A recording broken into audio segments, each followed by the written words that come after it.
Saudara sekalian, seringkali saat kita membaca Injil pada hari ini, kita seringkali gagal paham. Kadang-kadang dan tentunya dari banyak dari kita atau beberapa dari kita bahkan menggunakan Injil hari ini ya, sebagai fondasi biblis atau basis biblis untuk menolak segala kegiatan non rohani, kegiatan non keagamaan yang berlangsung di dalam gereja, di luar gereja, pelataran gereja, dan bahkan di lingkungan, apalagi yang berbau ekonomi, yang berbau pencarian uang. Ya. Ini kadang-kadang dipakai ya untuk menjadi justifikasi atau pembenaran bahwa kita tidak boleh menggunakan gereja untuk kegiatan-kegiatan seperti ini. Saya pribadi ya setuju bahwa gereja, secara khusus di dalam gereja, ini memang tempat yang dikuduskan untuk berdoa, untuk memuji Tuhan, untuk menyembah Tuhan. Tapi kadang-kadang walaupun kita tahu gereja ini tempat menyembah Tuhan, pada kenyataannya saat kita beribadah, ya kita pun tidak menyembah Tuhan, menggunakan untuk hal-hal yang lain. Ya, contoh sekarang waktu dengerin saya, siapa yang benar-benar fokus sama saya? Ya, mungkin ada yang pikirannya kemana-mana. Ya, habis ini mau makan apa? Ya, habis ini mau kemana? Ya, tadi rumah udah dikunci belum? Ya, cucian udah dikuras belum? Ya, anjing di rumah udah dikasih makan belum? Ya, pikirannya kemana-mana. Bukannya fokus berdoa. Apalagi sekarang yang online, ikut misa online. Ya, TV nyala, screen monitor nyala, misa Romo Bayu, tapi sambil pegang HP. Entah ngapain dengan HP-nya. Ya, chat sana sini, ya, sibuk sosmed, kadang-kadang TikTokan juga ya. Romo, apa nggak boleh ya kita pakai HP saat misa? Jawaban saya boleh, tapi hanya satu kondisi. Untuk foto Romo Bayu saat khotbah. Untuk apa? Untuk di-share di sosmed ya. Terus ada captionnya, hari ini saya dapat pisang dari Rogan Bayu. Ada yang tahu Rogan itu apa? Dapat pisang. Iya. Apa Bu? Iya, betul. Ya, Rogan itu Romo ganteng ya, Rogan. Itu aja yang boleh, yang lain nggak boleh. Yang lain nggak boleh. Kesempatan ini juga saya bawa teman-teman untuk lihat lebih dalam lagi Injil hari ini yang sebenarnya sangat kompleks. Kalau kita ingin mengerti kenapa Tuhan Yesus mengusir ya para pedagang hewan, juga para penukar koin ya, penukar uang. Karena realitasnya sebenarnya sangat kompleks kalau kita kembali ke Tuhan, zamannya Tuhan Yesus. Kenapa kok ada di sana para pedagang hewan ini? Kenapa kok ada penukar uang ya? Jadi kita tidak bisa lepas dari konteks sejarahnya. Sebenarnya Bait Allah itu tempat pemujaan bangsa Israel, dan salah satu bentuk penyembahan adalah dengan mempersembahkan kurban. Kurbannya itu ya kurban hewan, disembelih kemudian dibakar sebagai hewan persembahan. Nah, yang datang untuk menyembah Tuhan di Bait Allah Yerusalem bukan hanya orang dari Yerusalem, tapi orang-orang dari berbagai penjuru Palestina, berbagai penjuru dunia. Mereka berziarah untuk mempersembahkan kurban kepada Tuhan. Nah, bayangkan kalau mereka itu dari tempat-tempat yang jauh ya, dari Mesir, dari Syria, dari Roma, bawa hewan ya, kurban dari rumah. Wah, repotnya luar biasa. Belum lagi nanti kalau di tengah jalan hewannya ada cacatnya, terluka, mati. Iya, nggak praktis. Makanya disediakanlah pedagang-pedagang yang penjual hewan kurban, entah itu lembu, domba, ya, atau merpati. Sehingga menjadi sebuah hal yang esensial pada pemujaan di Bait Allah. Ya, suatu hari kami keluarga dari Bandung liburan ke Jogja naik mobil. Ya, adik saya ngotot bawa anjing peliharaan di rumah. Ya keren sih dibawa-bawa, ya. Imut sih. Tapi di tengah jalan wah repotnya luar biasa. Apalagi maaf kalau ya hewan peliharaan ini mau buang air bagaimana? Ya, pasti repotnya luar biasa. Sehingga pedagang-pedagang ini menjadi solusi praktis untuk penyembahan di bait Allah. Lalu bagaimana dengan tukang tukar koin ya, atau uang? Mungkin pikiran kita ini kayak yang di bandara gitu ya, tukar dari dolar ke rupiah atau rupiah ke dolar ya. Bukan seperti itu. Ini tukang penukaran uang ada di sana. Kenapa? Karena setiap peziarah saat mereka mengunjungi bait Allah, mereka kan ingin nyumbang buat bait Allah, ya, buat maintenance, buat perawatan bait Allah. Tetapi masalahnya otoritas bait Allah tidak menerima mata uang dari Kekaisaran Roma. Jadi mereka kan masih dijajah Kekaisaran Roma pada waktu itu, dan mereka tidak mau menerima uang dari Kekaisaran Roma. Kenapa? Karena uangnya itu ada gambar ya, ada gambar kaisar Roma yang menjadi simbol penindasan. Dan juga ada tulisan di koin itu yang mengatakan bahwa kaisar ini adalah ilahi, adalah Tuhan. Wah, ini sudah penghujatan. Makanya mereka nggak mau terima uang Romawi ini. Ya, sebagai solusi digantilah dengan koin-koin yang lebih netral.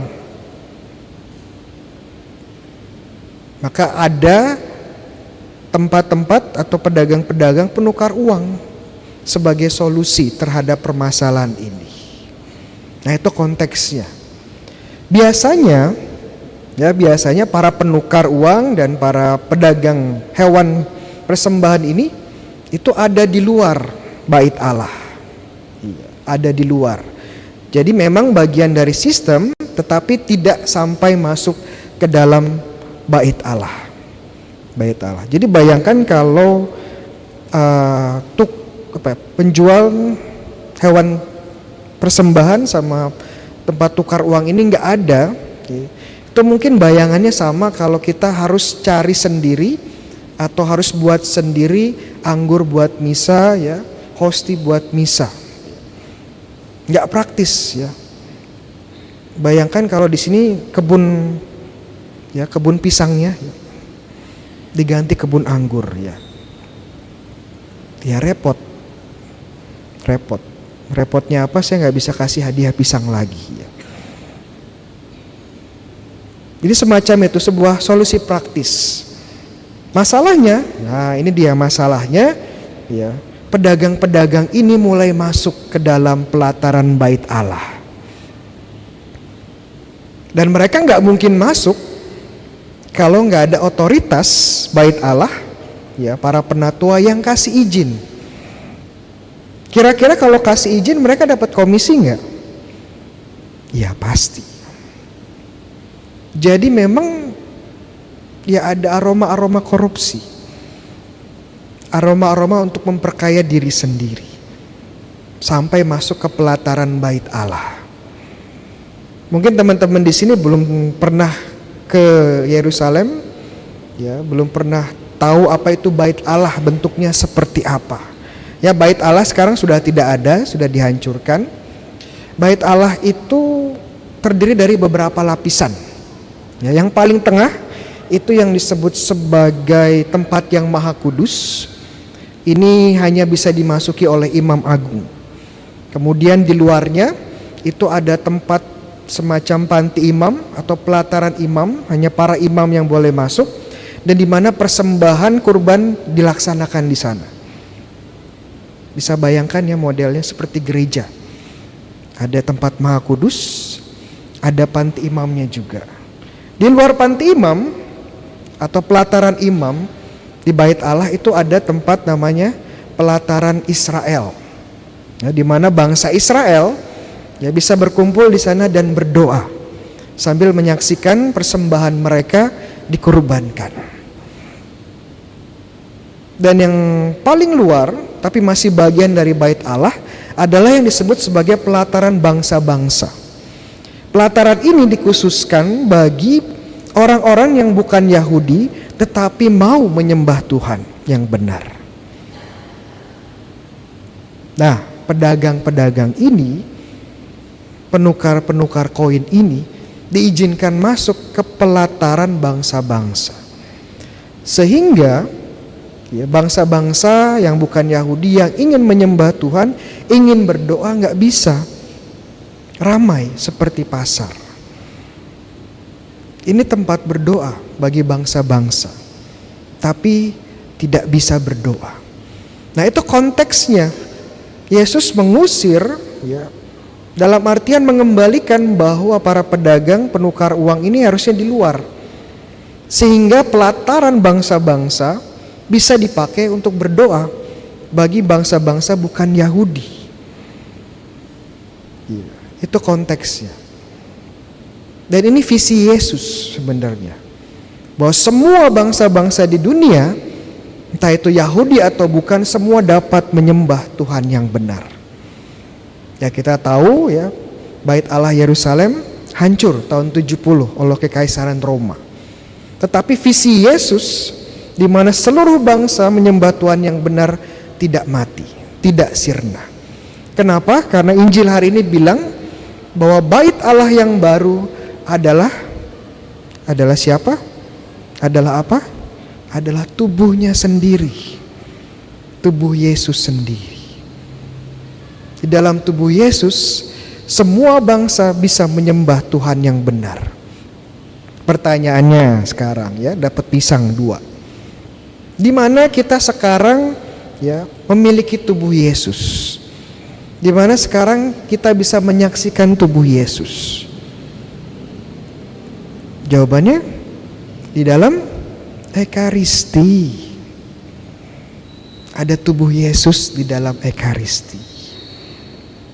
Makanya di dalam Ekaristi ya, semua orang dari berbagai bangsa, berbagai suku, berbagai bahasa bisa bersama-sama datang menyembah Tuhan yang benar.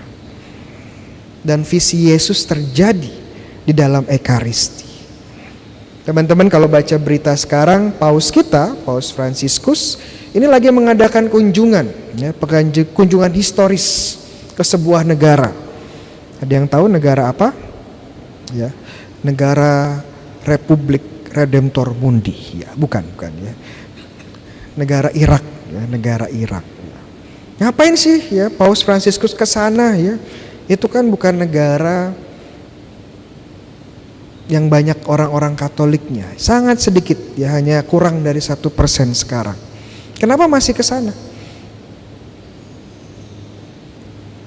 Ya karena dia ingin tetap menyambut semua orang di sana. Dan kemarin dia baru melaksanakan sebuah Ekaristi ya, merayakan misa. Tapi ritusnya bukan ritus yang kita pakai sekarang. Kita kan pakai ritus Roma ya.